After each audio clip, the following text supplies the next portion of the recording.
ini saya berangkat di sana ditemani oleh 3 orang romo. Ada Romo Yan, ada Romo Putu, ada Romo Bun. Jadi kalau saya ada hal yang kurang sempurna bisa dikoreksi oleh ketiga romo ini. Gitu ya. Romo Bun, oke ya, bisa mengoreksi ya. Baik. Rasanya saya perlu bercerita dulu.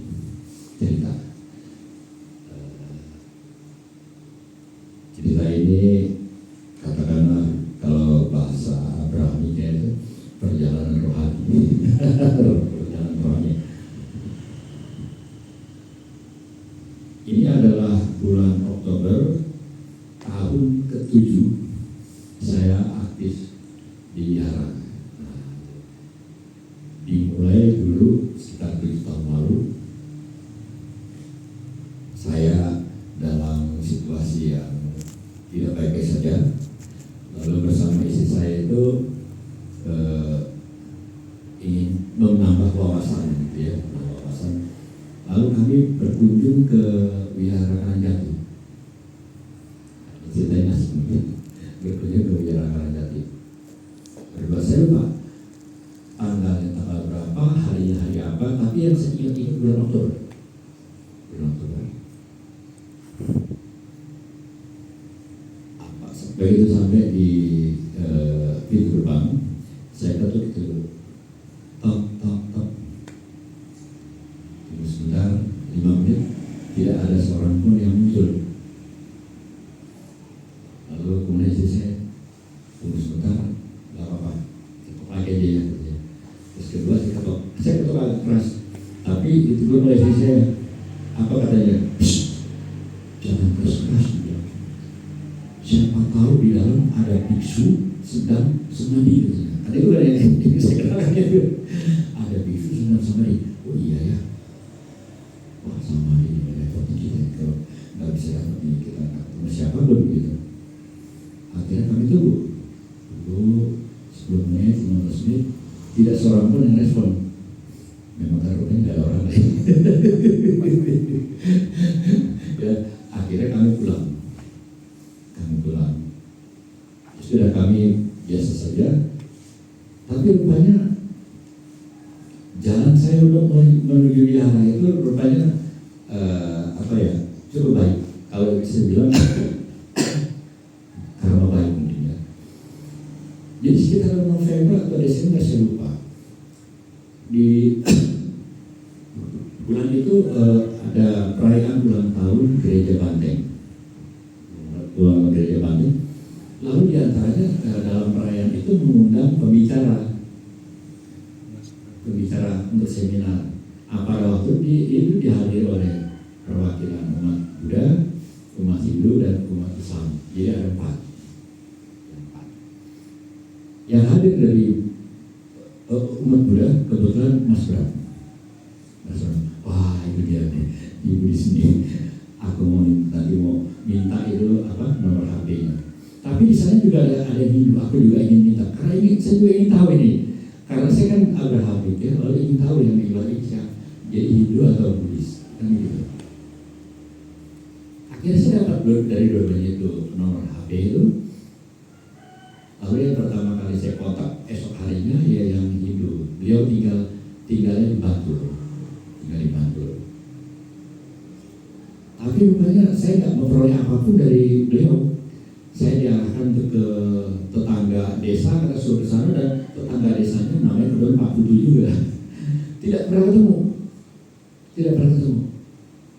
Lalu yang kedua akhirnya barangkali saya coba kontak ini Romo Bram itu. Saya kontak gitu. Jawabannya singkat aja. Datang saja ikut meditasi setiap hari Jumat jam 7:30. Itu saja sepotong. Kalimatnya pendek, nggak ngomong apa-apa yang lain, tanpa informasi lagi. Itu meditasi ya. Meditasinya apa yang harus mandi juga saya belum tahu. Wah gimana nih? Tahun itu saya belum akrab tuh dengan HP, belum akrab betul. Jadi saya cuma nanya-nanya aja itu. Ya, nanya-nanya begitu, lalu kemudian dikasih tahu gambar orang sembunyi, gambar orang meditasi. Saya bilang, kalau meditasinya seperti apa, saya nggak punya bayangan. Yang saya bayangkan itu cuma posisi duduknya. Nah, posisi duduknya yang terbaik ketika posisi ini. Ini posisi apa nih? Teratai ya, posisi teratai. Wah, posisi itu. Wah, gimana ini? Kalau saya datang nggak bisa begini, bisa malu-malu ini. Akhirnya sejak bulan November atau Desember itu saya berlatih ini saja. Buru-buru belum pernah lipat.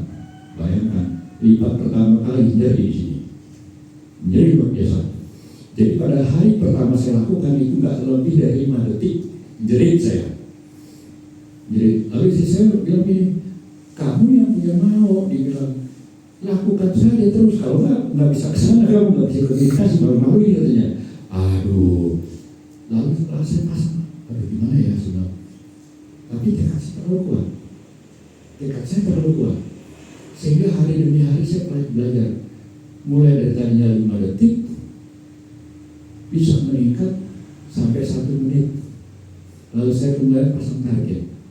Kalau begitu saya 3 bulan harus bisa 1 jam. Begini. Mulailah latihan saya. Dengan segala macam rasa yang luar biasa di istilahnya. Ketika masih minggu-minggu awal, itu saya bisa dapat 5 menit. Lalu saya berpikir, wah minggu depan saya bisa tingkatkan ke 10 menit.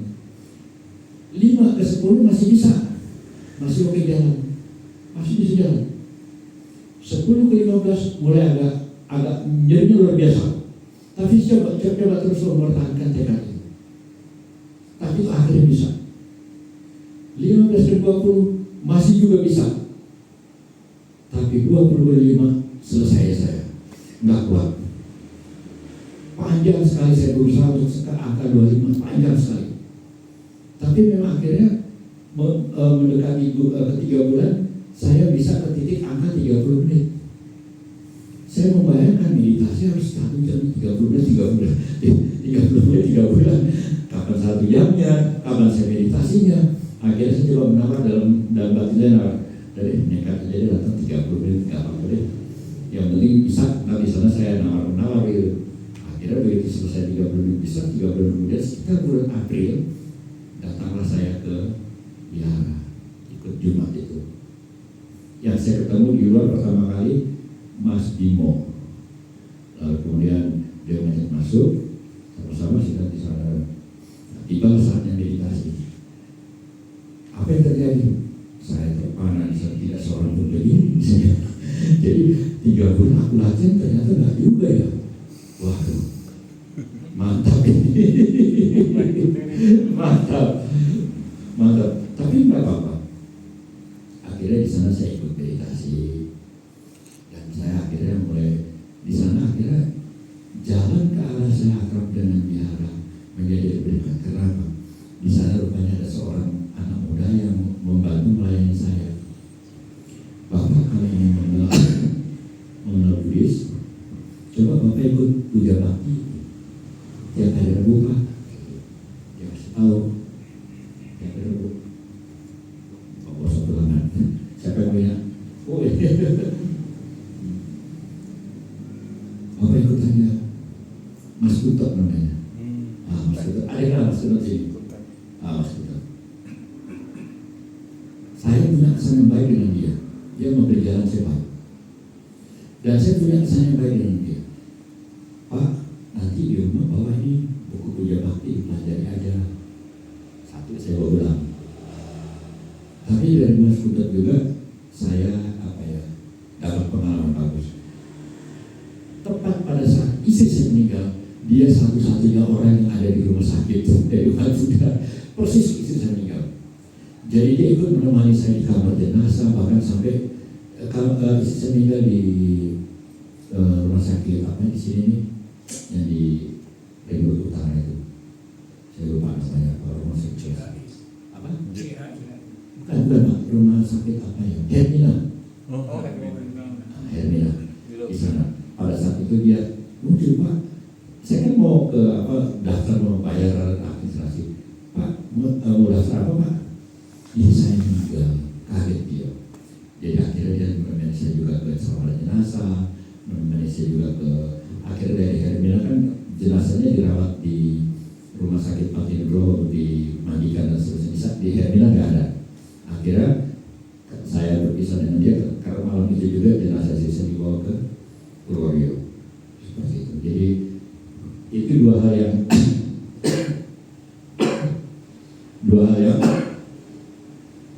yang sampai sekarang saya simpan kenangan manis itu. Jadi saya memperoleh itu buku puja. Satu yang saya terkesan dari puja itu dia bawakan apa? Ketika akhirnya saya ikut puja, sebelum ikut puja saya bawakan buku pulang. Istri saya membaca itu apa? Brahmayara dia baca itu.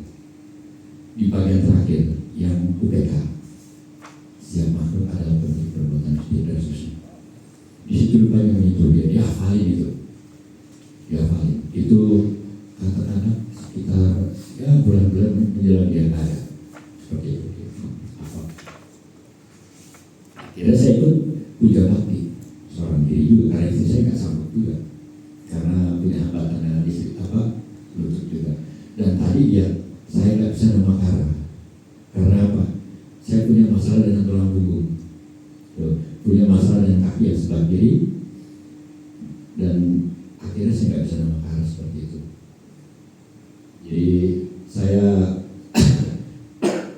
kalau punya bakti selalu jadi orang yang terasing, satu-satunya lakukan itu. Saya ngikut puja bakti itu dengan segala suka dukanya tanpa pernah tahu bagaimana cara bacanya. Tidak mudah membaca seorang diri, bagaimana cara membaca Al-Quran. Jadi kesimpet-simpet saya baca itu. Tapi terus saya jalanin dan akhirnya saya ikut. Apa yang ingin saya sampaikan dengan dua cerita tentang meditasi dengan puja? Yang pertama tentang tadi latihan meditasi. Tanpa sadar saya sebetulnya sudah melakukan apa yang diajarkan Sang Buddha tentang apa? Melepas keinginan untuk enak, untuk nyaman. Saya atasi itu rasa sakit luar biasa, itu luar biasa. Buat orang yang tidak biasa, itu luar biasa. Di situ saya belajar melepas keinginan untuk nyaman. Bayangkan sampai setengah jam bisa lakukan itu. Artinya apa? Saya di situ juga tanpa sadar saya mindfulness kepada apa? Menolak rasa sakit ini. Jadi saya alihkan terus, tidak ke sini gitu loh. Ini tanpa sadar saya biarkan, ya sudah dilihat saja, diawasi saja, diamati saja, direlakan saja, kata-kata begitu. Itu yang pertama. Mungkin baik juga kalau pengalaman ini dipakai Bapak Ibu semua dalam menghadapi situasi apapun. Sadari. Latih melepas untuk ingin sesuai dengan keinginan. Belajar juga untuk menerima rasa sakit buat sebagaimana adanya. Yang kedua, ini juga baik saya sampaikan bahwa hal baik yang kita lakukan meskipun tidak sampai ke angka 100, cuma sampai 50 pun itu bagus. Bayangkan sasaran saya 1 jam, tapi ternyata yang terjadi setengah jam, itu kan luar biasa juga. Jangankan luar setengah jam, bahkan kalau saat itu saya hanya bisa 15 menit, itu rasanya kan juga sebuah pencapaian. Jadi apapun yang baik lakukan, jangan ragu-ragu, lakukan dan dilakukan. Itu tentang apa yang tadi saya dapatkan dari latihan meditasi yang tanpa sadar sudah saya lakukan, dan itu sampai sekarang saya teruskan. Bangun pagi saya pasti meditasi, sebelum tidur saya pasti meditasi. Saya berusaha melepas keinginan untuk tidak digigit nyamuk, keinginan untuk tidak kesemutan, tidak sakit. Saya singkirkan. Itu bisa baik kita pakai untuk menjaga kita juga untuk tidak menolak sakit dalam keadaan apapun. Sakit macam-macam seperti itu. Lalu dari puja saya dapat apa? Ini yang bisa saya tularkan. Yang akhirnya membuat saya tetap ada di sini sampai sekarang, bahkan duduk di sini. Pakai apa? Seragam ini. Ya, saya seragam ini. Meskipun seragam ini dipaksa-paksa juga nih. Saya tidak tahu siapa yang damai di sana pada saat itu. Saya lupa siapa. Saya juga tidak kenal sampai sekarang, saya tidak tahu. Tapi saya menyimpan dengan baik apa yang disampaikan. Satu yang akhirnya mengubah saya juga. Dia bilang begini, tahukah kalian, dia bilang, bahwa manusia itu berasal dari dua kata, manu dan usa. Manu itu batin atau pikiran, usa itu luhur, wajib atau suci. Jadi setiap manusia itu penyandang batin yang luhur, wajib dan suci. Ya, itu membawa kesadaran baru juga buat saya. Itu membawa kesadaran baru bahwa saya penyandang batin yang baik, batin yang wajib, yang luhur, yang suci. Kalau begitu apa yang saya lakukan? Saya rawat ini, karena ini memang jati diri saya. Untuk diapakan? Untuk semakin dimurnikan. Yang luhur semakin diluhurkan, yang baik semakin dibaikkan, yang suci semakin disucikan. Dan saya pikir itu sesuatu yang baik. Artinya saat itu saya mengenal siapa saya.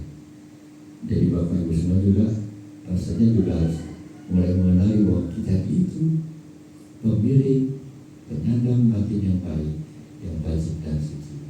Rawat itu setiap waktu agar kita semakin menjadi manusiawi. Menjadi manusiawi artinya apa? Menjadi semakin baik, semakin suci, semakin luhur.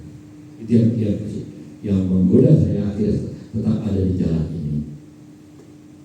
Kalau saya seperti ini sekarang saya mau kemana? Ya, kalau saya sederhanakan juga, menjadi semakin baik, semakin suci dan semakin luhur. Itu tujuannya saya, sederhana saja. Supaya sampai ke sana gimana? Jalan damai. Jalan damai.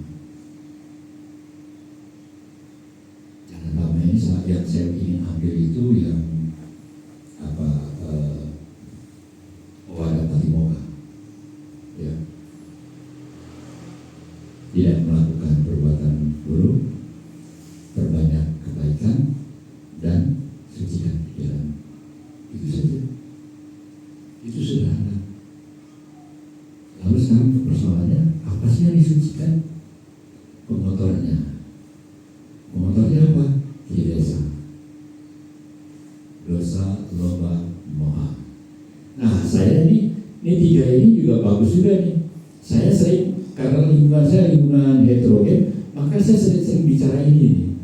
Yang tadi manusiawi dan tiga ini sering saya pakai ini untuk kalau saya berinteraksi dengan siapapun, termasuk dengan diri saya, dengan tetangga saya, dengan siapapun ini, kesadaran saya manusia berbatin luhur, lalu kemudian untuk membersihkan ketiga ini diri saya. Yang saya pakai pertama kali yang saya bicara apa? Amoha. Amoha. Moha itu kebodohan batin. Kebodohan batin itu saya versuskan dengan ketidakbijaksanaan. Jadi bukan kebodohan batin lawannya intelektual, bukan. Jadi bukan kecerdasan yang sifatnya intelektual, tidak. Saya versuskannya dengan kebijaksanaan. Jadi moha itu saya katakan kebodohan batin, artinya apa? Ketidakbijaksanaan.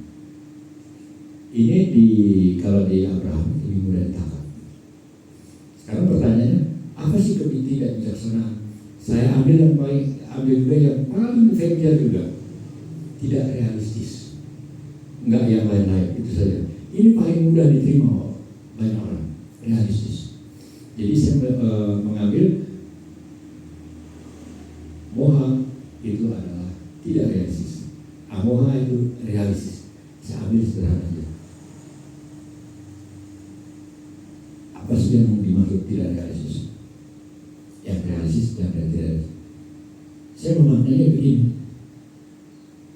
Yang sederhananya, yang saya sering dengar ungkapan. Yang pertama, kita tidak bisa mengubah apa yang ada di luar. Yang bisa kita ubah hanya yang di dalam. Satu.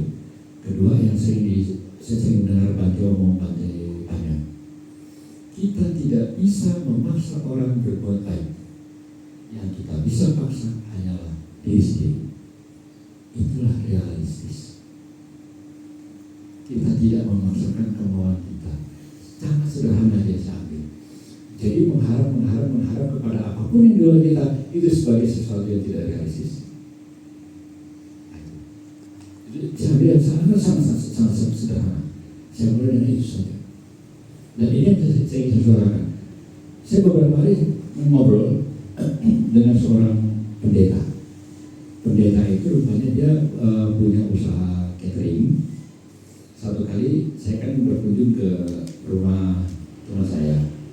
Nah, rupanya sang pendeta itu membuat catering itu mengantar makanan pada waktu saya sedang ada di situ seorang diri. Lalu dia ngobrol bersama saya, lalu dia tanya, Bapak usahanya apa di Jogja gitu.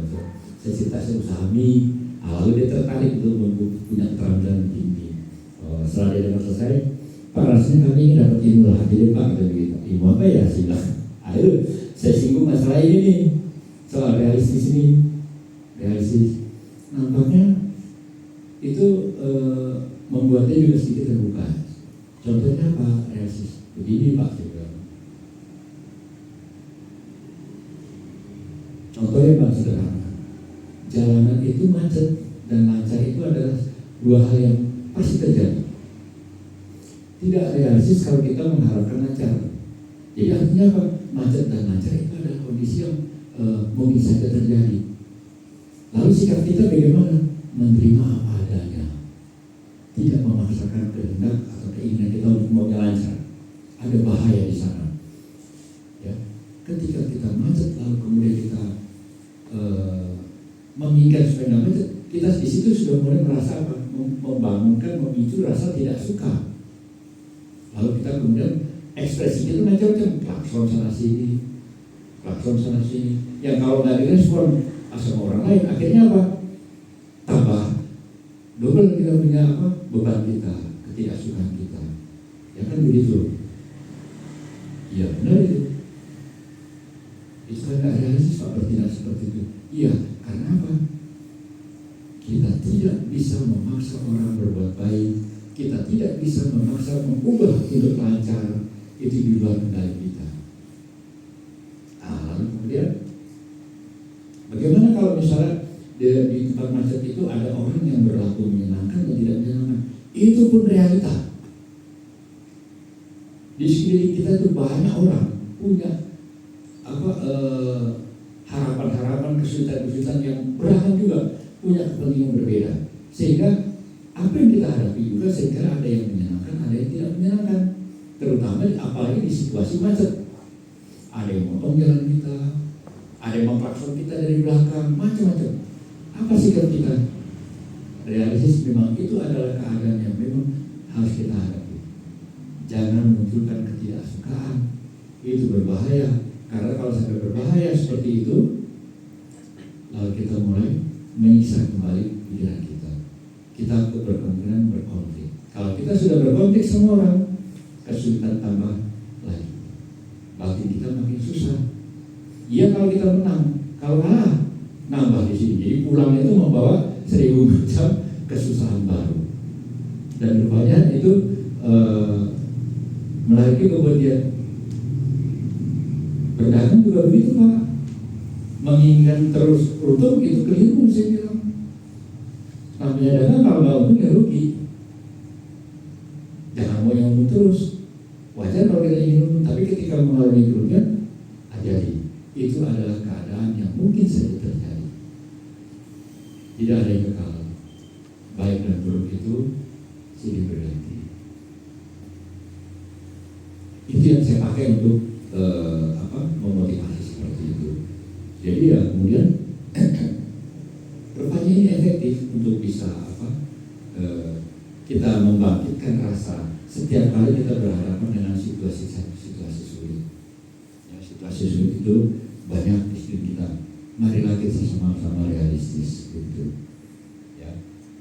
Jangan salah, jangan piara kebencian juga, itu juga tidak realistis.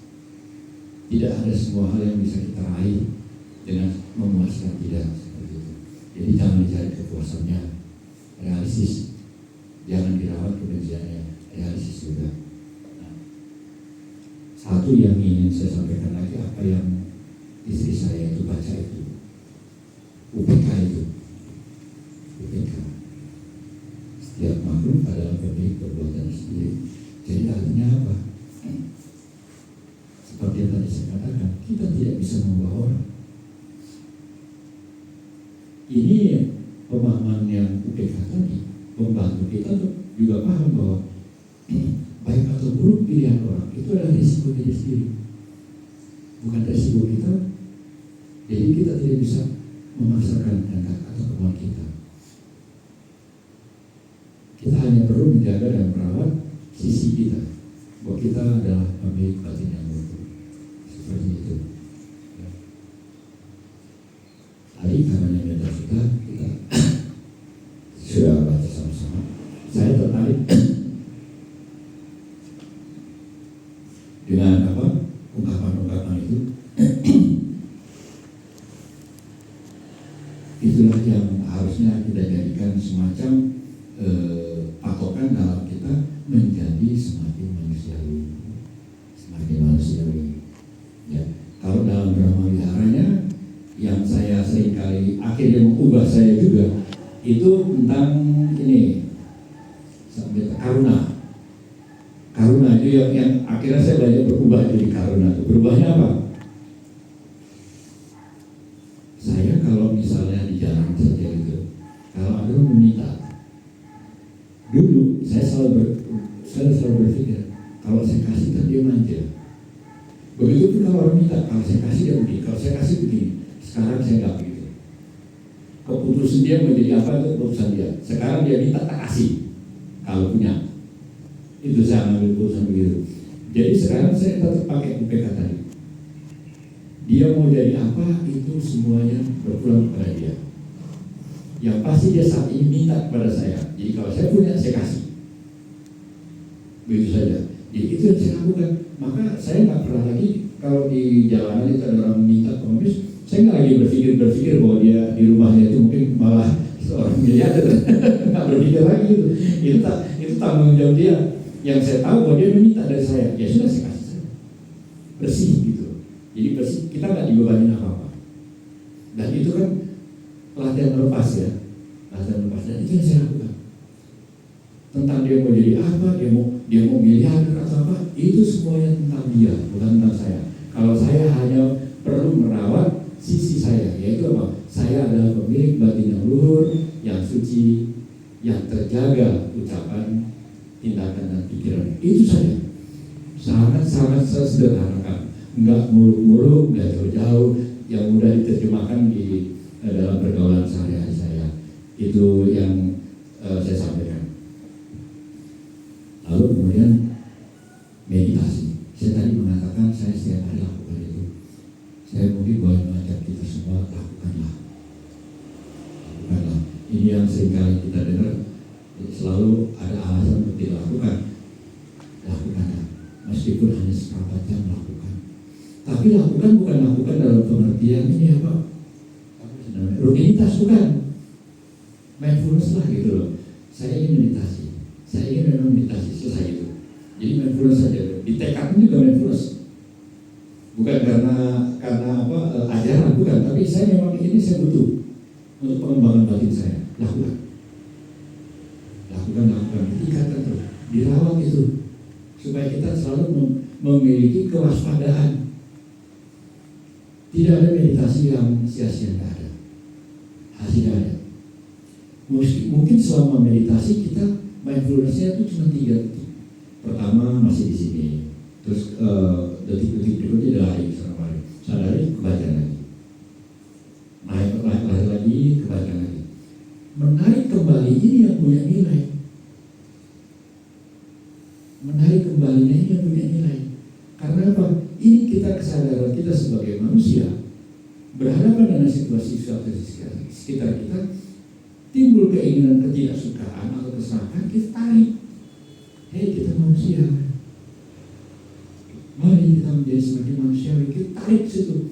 Jadi ketika kita emosi, tarik sana. Ketidaksukaan kita tarik, kesalahan kita tarik. Proses menariknya itu yang harus kita lakukan, dan itu hanya bisa didapat kalau kita sering latihan menarik pikiran ke arah objek, katakanlah nafas tadi. Itu kita praktikkan seperti itu. Apa yang disampaikan di sini ya persis sama dengan apa yang saya sampaikan pada waktu bulan lalu. Bulan ini juga saya dengar di sana di Wihara Karyadi. Kalau di Eropa 2 bulan lalu saya tidak bisa nama Kara, lalu kemudian setara damai di sana mengubah posisi keliru, tidak kena. Padahal saya tidak nama Kara itu. Apa yang saya sampaikan ini persis sama dengan apa yang saya sampaikan di Wihara Karyadi. Temanya sama, materinya sama. Dan yang terakhir ini yang ingin saya sampaikan, meditasi. Romo tolong kali koreksi ya, Romo. Saya tuh meditasi begini. Saya sangat kesulitan mindfulness ke nafas. Lalu saya pakai apa? Saya mencoba membayangkan rupa Buddha saja gitu. Rasanya kok lebih mudah saya. Jadi saya mindfulness kepada rupa. Rupa yang mana? Seringkali rupa yang ada di Wihara Karyadi ada 2, yang warna emas dan warna hitam itu. Jadi ketika yang saya mindfulness kepada yang misalnya yang emas itu tiba-tiba bergeser, segera saya sadari bergesernya itu, lalu saya geser ke yang hitam. Saya geser ke yang hitam. Lari lagi saya bisa geser lagi kembali ke yang kuning, bisa yang emas tadi. Tapi kadang-kadang juga saya larikan yang ke bentuk kaca, yang bentuk batu. Jadi saya ingin mempertahankan supaya saya mindfulness kepada citra ini. Itu citra ini. Kemarin dikomentari oleh Romo Sugianto, kalau dalam meditasi apa itu yang saya lakukan ini tidak termasuk katanya, tetapi sebagai katakanlah sebagai latihan, silakan saja untuk nanti ditingkatkan, ya baik, nggak ada masalah. Tapi sampai hari ini saya belum bisa bergeser dari itu, belum bisa bergeser. Jadi yang selalu saya ada di pikiran saya itu saja. Saya pikir ketimbang saya susah dengan apa saya begitu aja. Akhirnya saya hanya membayangkan rupanya. Kalau nggak yang warna emas, terus kemudian warna hitam atau stupa, atau malah di rumah saya punya gambar Buddha itu. Jadi kembali ke citranya ya saya mainnya. Itu lebih mudah rupanya, lebih mudah. Dan itu juga menumbuhkan sensasi juga kan pada figur suci gitu. Itu menumbuhkan sensasi juga. Jadi saya nikmati itu. Pada waktu saya ke Bali itu saya dikenalkan meditasi itu mengamati kulit katanya. Sensasi di kulit aja Pak, dia bilang. Akhirnya ya rupanya itu juga efektif. Tapi yang secara pribadi saya paling efektif itu secara budaya rupanya. Entah bapak ibu yang lain seperti yang mana, ya silakan nanti dicari-cari cara. Mungkin tetap kalau sudah mahir nanti saya akan kembali ke nafas berkali. Tapi sementara ini sih masih ke rupang itu saja. Baik bapak ibu sekalian, saya rasa nggak usah lama-lama ya. Damai di sananya, karena sedikit ini mudah-mudahan juga bisa menginspirasi ya, bisa menginspirasi kita sadar siapa kita, sadar kita mau kemana, lewat jalan apa. Saya adalah saya, pemilik batin yang luhur, pemilik batin yang suci, yang baik, yang baik. Tujuan saya apa? Yang meningkatkan kesucian, entah jadi sakadagami atau anagami.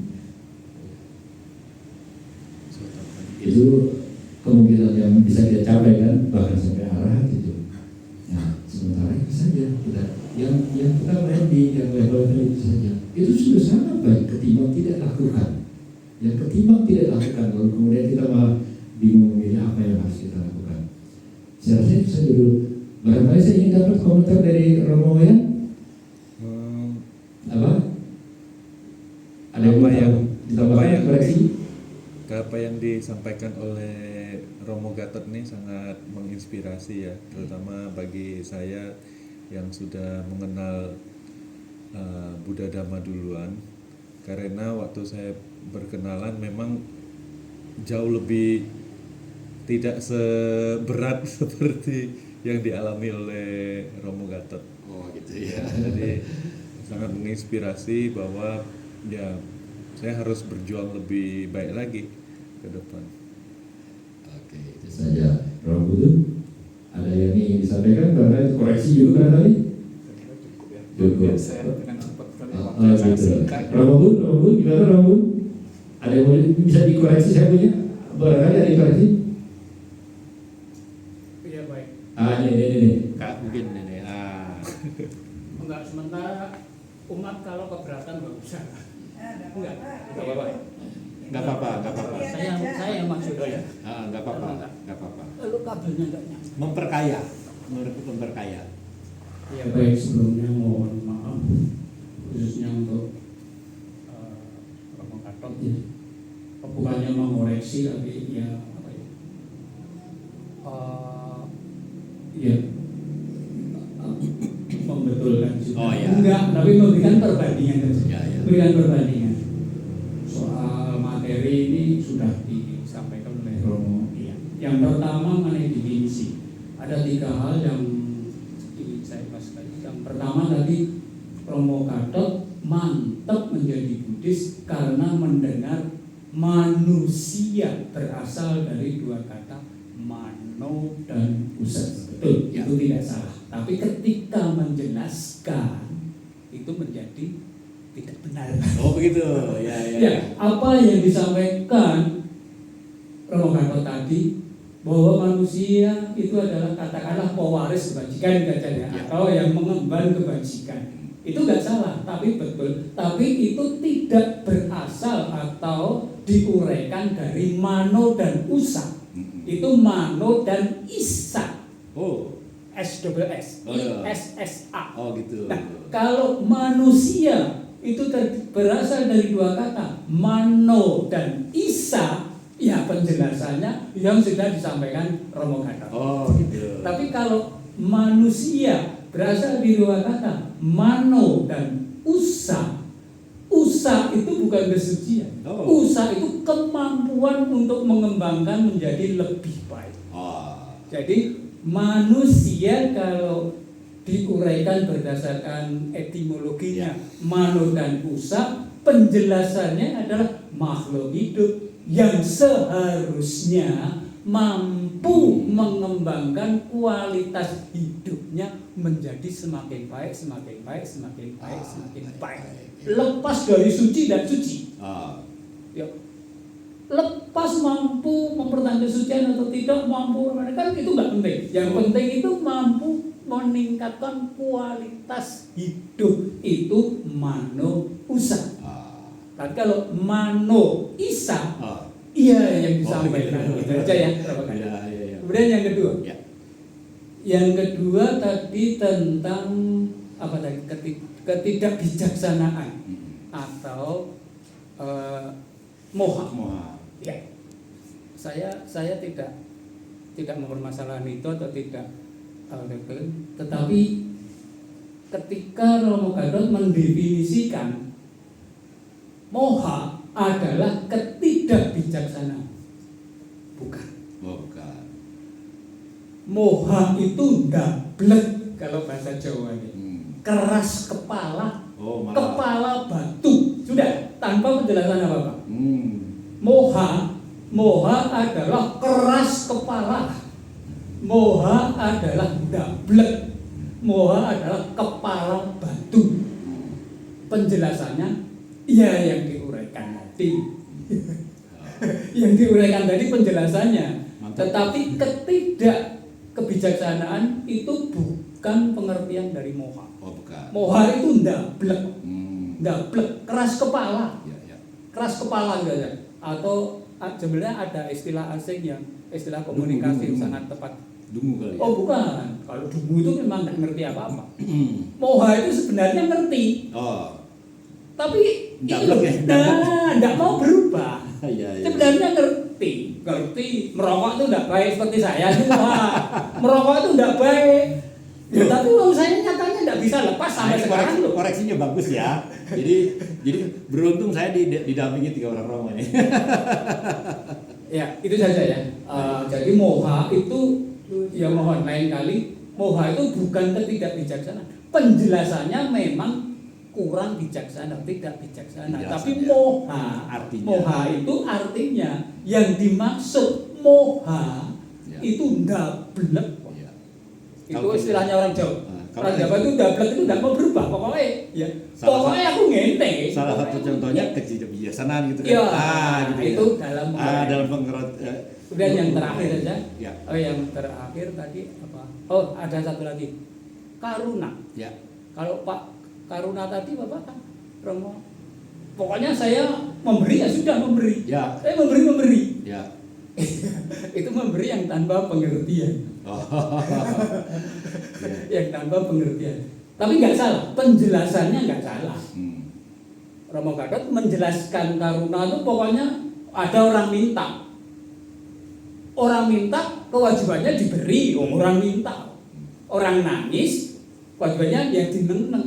Itu kewajiban, nggak salah. Ya. Tapi Bapak tadi menekankan karuna itu gua nggak peduli saya, pokoknya ini memberi. Udah ini ada rumah terbakar, oh sudah. Contoh, ini contoh yang salah. Kalau itu jadikan pegangan, Ya. itu jadikan pegangan, wah nanti bisa runyam. Ada rumah terbakar, baru gejala-gejala terbakar. Ya, itu sudah karmanya terbakar, saya nggak peduli. Itu memang sudah waktunya terbakar. Kurang bijaksana. Ada tali, ada seutas tali. Saya butuh tali, tak ambil. Oh, setelah itu kok ada kambingnya. Ya, yang saya ambil itu bukan kambingnya, tapi talinya. Nah, begitu Bapak. Jadi karuna bedanya dengan meta itu. Jadi meta dan karuna itu sama persis. Bedanya, kalau meta itu tidak menunggu objek. Tidak harus ada objek, jadi tidak menunggu objek. Ya. Tapi kalau karuna itu menunggu objek. Contohnya contohnya meta gimana contohnya? Ya, meta itu ya seperti kita meditasi, kita Ya. menyebarkan Ya, cinta ya, kasih. Itu kan tidak ada objeknya. Oh iya betul. Ada objeknya. Ini baru setahun nih. Iya. Ya. Saya baru tahu nih. Iya. Ya. Nah, kalau karuna itu ada objek. Ah. Oh, ada pengemis. Ya. Oh, ada orang ngamen. Oh, ada orang minta. Oh, di aja ada mayat. Oh, ada orang meninggal. Itu kan nunggu. Ya, ada objeknya. Iya, jadi peta perbedaannya meta itu nunggu meta itu Tidak objek. ya, tidak cari objek. Ya. Siapapun. Iya, kalau memberi ya sudah memberi, tidak usah nunggu pengemis ya sudah punya uang nanti pulang sepanjang jalan ya kasih. Nah itu meta. Ini wawasan baru Pak Bos. Itu meta. Tapi kalau karuna ya itu tadi, ya pokoknya di perbuatan ada orang minta, saya nggak peduli. Ini miliarder, ini pemabuk, ini orang nipu, ini apa pengangguran, ini orang cari-cari, saya nggak peduli. Pokoknya dia minta, kewajiban saya memberi. Jadi nunggu objek. Tapi Bapak mohon maaf, itu tadi jangan dijadikan apa ya? Jangan dijadikan rumus hidup. Berarti pokoknya saya nggak peduli, itu justru keliru. Jadi harus punya pengertian, harus punya pengertian. Tapi saya menekankannya itu meta itu tanpa objek, tidak harus menunggu objek. Ya.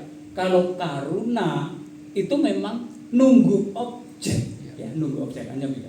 Yang terakhir, Romo Gatot, yang terakhir tentang meditasi. Ya. Romo Gatot, teknik meditasinya sudah benar, jangan diubah. Sudah. Jangan diubah. Oh gitu. Metode yang sudah dilaksanakan dengan membayangkan wajah Buddha, dengan membayangkan patung Buddha. Kalau itu yang paling cocok, kalau itu yang paling nyaman, itu yang paling pas, teruskan sampai mati. Jangan pindah objek. Gitu ya. Ya, saya berkata jangan pindah objek. Tadi Romo Gatot ada kira, ya suatu saat nanti mau saya kembali ke napas. Jangan Romo, Oh. teruskan. Iya, iya. Loh, tadi Romo Sigato bilang itu tidak termasuk. Siapa bilang? Itu sangat masuk dan itu yang paling diutamakan oleh Sang Buddha. Objeknya itu namanya kasina Romo. Jadi meditasi itu lengkapnya ada 40 objek. 40 objek dibagi 4 kategori. Salah satu kategorinya adalah objek kasina. Kasina itu wujud. Oh. Wujud warna, wujud cahaya, wujud suara, wujud ya apapun, wujud segala sesuatu yang menyentuh jasmani kita. Itu namanya kasina. Kalau Romo Gatot sudah nyaman dengan itu, Romo Gatot sudah enak dengan itu, teruskan, jangan ganti objek. Sudah, tidak usah. Tapi kalau mau coba-coba boleh. Sebentar. Ya. Memindah tadi yang saya memindahnya ke ini. Mas, ke hitam nggak ada masalah ya? Oh, enggak masalah. Karena toh memindahnya ke Objeknya kan sama. Objeknya itu wujud. Ya. Jadi tidak mesti mas gitu terus ya. Ya tidak. Malah kacau ya. Seringkali malah susah ya. Kasida ada 10 macam, Pak. Kategori kasida itu sendiri objeknya ada 10 macam. Ya. Ada warna lah, ada inilah, ada ini, ada ini, ada ini. Jadi 10 itu bisa pindah-pindah. Ya, pindah-pindah. Bahkan kalau meditator itu sudah berhasil, sudah bisa memasuki jana, dia bisa berkeliaran jana 1, jana 2, jana 3 sampai jana 11 kembali lagi. Dia suka-suka, ya, suka-suka berselancar. Lah kenapa kita objek saja kok? Kalau sudah ini, ya sudah. Kalau kita misalnya sudah senang paling cocok dengan nasi pecel, ya tidak seterusnya sampai mati pecel bikinan Bu Putu. Pokoknya pecel, ya pecel Madiun lah, ya pecel Bogor lah, ya pecel Jawa lah, ya pecel Cina lah. Pokoknya pecel, itu aja. Oke. Saya tidak akan berubah dari pecel. Ya. Tergantung siapa yang masak, apapun bumbunya. Hanya itu saja. Baik. Terima kasih. Saya. Iya. Nah, Beruntung didampingi Romo. Jadi artinya gini, kan memang salah satu bahaya yang sebetulnya saya takut itu kalau damai di sana, katanya kalau sampai menerangkan keliru nggak sesuai dhamma kan salah ya. Jadi ya baik juga. Ini kalau nanti saya damai di sana, kalau maksud saya ada pendamping ini.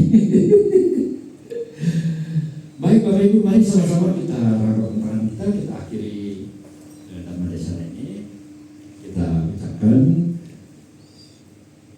Sabe Sata Bhavantu Sukhitata. Semoga semua makhluk hidup berbahagia. Sadu.